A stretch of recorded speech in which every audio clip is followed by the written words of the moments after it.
ये मैं नहीं दूंगा तो क्या हम छीन के रहेंगे। तो इसी बात पे शुरू करते हैं। भाई पावर शेयरिंग क्या होता है? देखो भाई, पावर शेयरिंग का मतलब होता है पावर को बांटना।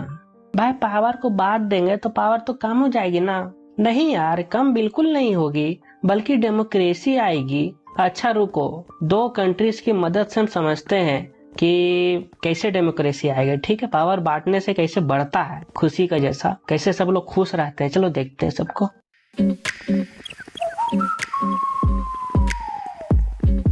इस वर्ल्ड मैप को देखो और बताओ तो बेल्जियम और श्रीलंका कहाँ है? भाई श्रीलंका तो पता है, ये इंडिया के नीचे है। हाँ, हम बच्चम बनाते थे मैप में। बेल्जियम देखो यहाँ है, छोटा सा देश है, ये बेचारा यूरोप में है। जैसे श्रीलंका छोटा सा देश है ना एशिया में, उसी तरह ना बेल्जियम भी छोटा सा देश है यूरोप का। ये है बेल्जियम का मैप। ये तो ठीक है भाई, लेकिन इसमें अलग अलग तरह के कलर्स क्यों किए हुए हैं? ये कलर्स को देखकर हमें पता चलेगा कि बेल्जियम के अंदर कौन कौन सी भाषा बोली जाती है। ओ, इंडिया में बहुत सारी भाषा बोली जाती है भाई, उसी तरह बेल्जियम में बहुत सारा भाषा बोली जाती होगी। सही बात है भाई, बहुत सारी लैंग्वेज नहीं है, कुछ ही देखते हैं। देखो ये जो येलो कलर का हम लोग देख रहे हैं ना, ये है फ्लेमिश रीजन।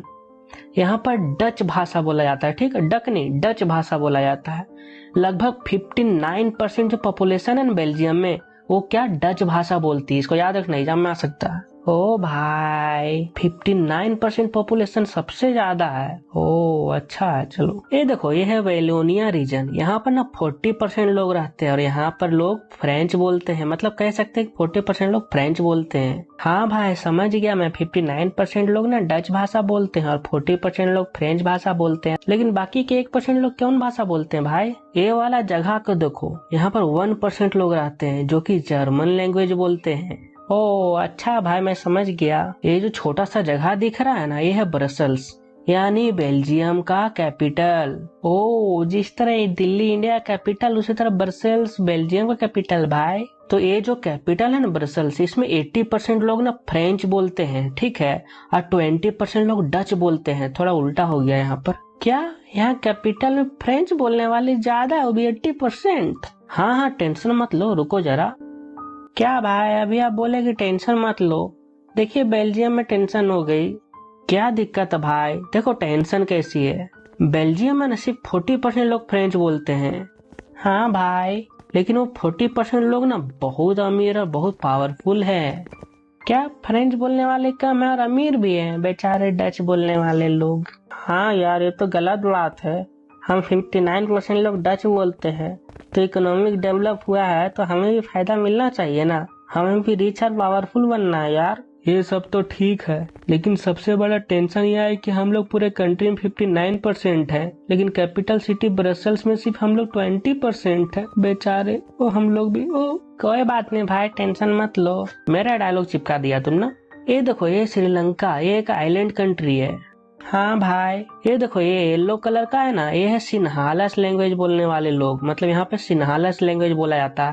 और यहाँ पर ना 74% लोग ना सिन्हाला बोलते हैं। जैसे हमारा हिंदी भाषा वैसे वहाँ पर सिन्हाला भाषा है। मेजोरिटी में सिन्हालस बोलने वाले हैं भाई। हाँ देखो, तमिल बोलने वाला ना 18% लोग है। ओ अच्छा भाई, देखो तमिल बोलने वाले भी ना दो ग्रुप में बटे हुए हैं। पहला है श्रीलंकन तमिल्स जो कि 13% है, दूसरा है इंडियन तमिल्स जो कि 5% है।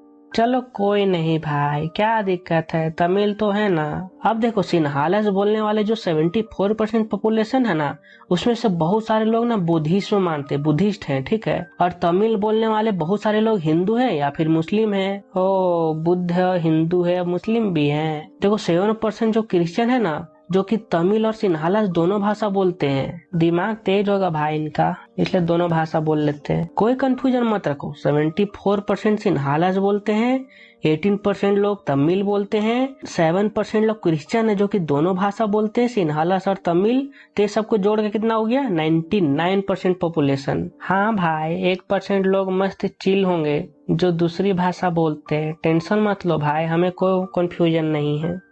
श्रीलंका को ईयर 1948 में आजादी मिली। एक डेमोक्रेटिक गवर्नमेंट बनाई गई, लेकिन हम जानते हैं कि सिन्हाला 74% है श्रीलंका में। तो ये लोग जो डेमोक्रेटिक गवर्नमेंट को भी ना अपना मेजोरिटी के दम पे कंट्रोल करने लगे हैं। ज्यादा मेजोरिटी में सिन्हालास वाले हैं तो गवर्नमेंट को भी झुका देगी। ए भाई वाह वाह वाह।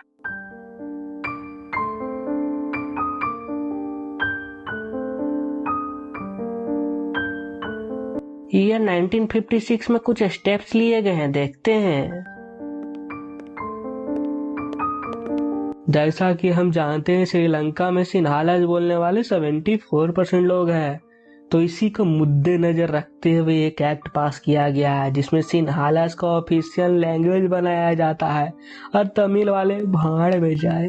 ये तो गलत बात है भाई, तमिल वाले भी तो 13% है ना। हम सिन्हाला ज्यादा है इसलिए फेवर मिलना चाहिए, इसलिए हम गवर्नमेंट जॉब और यूनिवर्सिटी में एडमिशन लेते समय सिन्हालास को प्रेफरेंस दिया जाएगा। तमिल वाले फिर से भाड़ में जाएं। जो माइनॉरिटीज हैं, जो कम लोग हैं जैसे तमिल, उन्हें प्रेफरेंस मिलना चाहिए। तो गलत है ना भैया। अरे यार तो मैं क्या करूं, मेजोरिटी में श्रीलंका पढ़ रहे हैं ना, देखो आगे। एक और हमारे नए कॉन्स्टिट्यूशन में बुद्धिज्म को बढ़ावा दिया जाएगा क्योंकि सिन्हालास बौद्ध धर्म मानते हैं ना। अब मैं कुछ नहीं बोलूंगा, सिन्हालास सिन्हालास सिन्हालास पक गया हूँ। ये तू सिन्हालास बोलने वाले अपने आप को ज्यादा तेज मत समझो, हम बदला लेंगे। हम तमिल कवि को प्रेफरेंस नहीं मिला है, हमें प्रेफरेंस मिलना चाहिए, हमें अधिकार मिलना चाहिए। अरे जाना, नहीं मिला तो मैं क्या करूं। अरे ऐसे चलता रहा तो कुछ दिनों में ये लोग तमिल बोलने वाला को देश से निकाल देंगे यार। अरे तो क्या करे भाई, एक पार्टी बनाते हैं सिर्फ तमिल वालों के लिए, जिसमें हम लोग सरकार से मांगेंगे कि तमिल को ऑफिशियल लैंग्वेज बना दो, हमें भी जॉब्स के लिए प्रेफरेंस मिलनी चाहिए। हाँ भाई सही है। हमने बेल्जियम में देखा था कि 59% लोग डच लैंग्वेज बोलते हैं और 40% लोग फ्रेंच लैंग्वेज बोलते हैं। लेकिन भाई हमने देखा था कि फ्रेंच बोलने वाले अमीर हैं, तो क्या सारा पावर वही रख लिए, फ्रेंच वाला ही सारा पावर रख लिए। भाई थोड़ा सब्र रखो, बताएंगे। बेल्जियम के सभी लोग ना बहुत खुश हैं।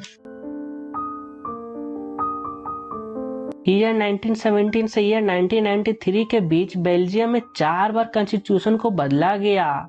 देखो इनको। हमने डच और फ्रेंच सभी लोगों का ध्यान रखते हुए हमने 4 बार अपना कॉन्स्टिट्यूशन बदला है। हम चाहते हैं कि हम सभी लोग प्यार मोहब्बत से रहे, इसीलिए हमने सभी लोगों को बराबर अपॉर्चुनिटीज दिए हैं, सभी को बराबर पावर दिए हैं। वाह यार मजा आ गया, ये सभी लोग प्यार से रहते हैं, श्रीलंका जैसा नहीं है।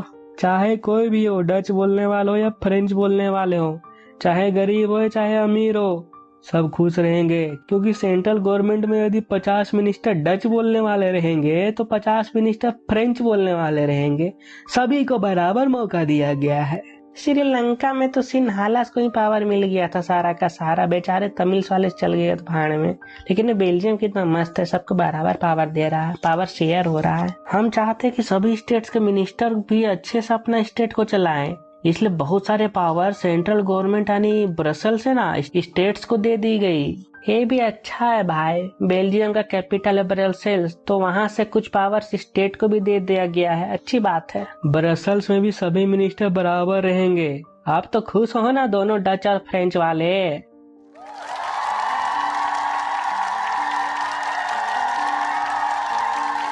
मजा आ गया यार। देखो एक चीज और, ये डच वाले ना अपना कम्युनिटी गवर्नमेंट बनाए हैं और फ्रेंच वाले भी अपने एक कम्युनिटी गवर्नमेंट बनाए हैं।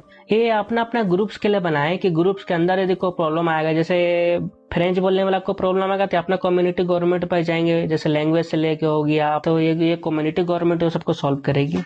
अब बताओ पावर को शेयर करना अच्छी बात है कि नहीं है, बताओ तो। रुको भाई डांस करने दो पहले।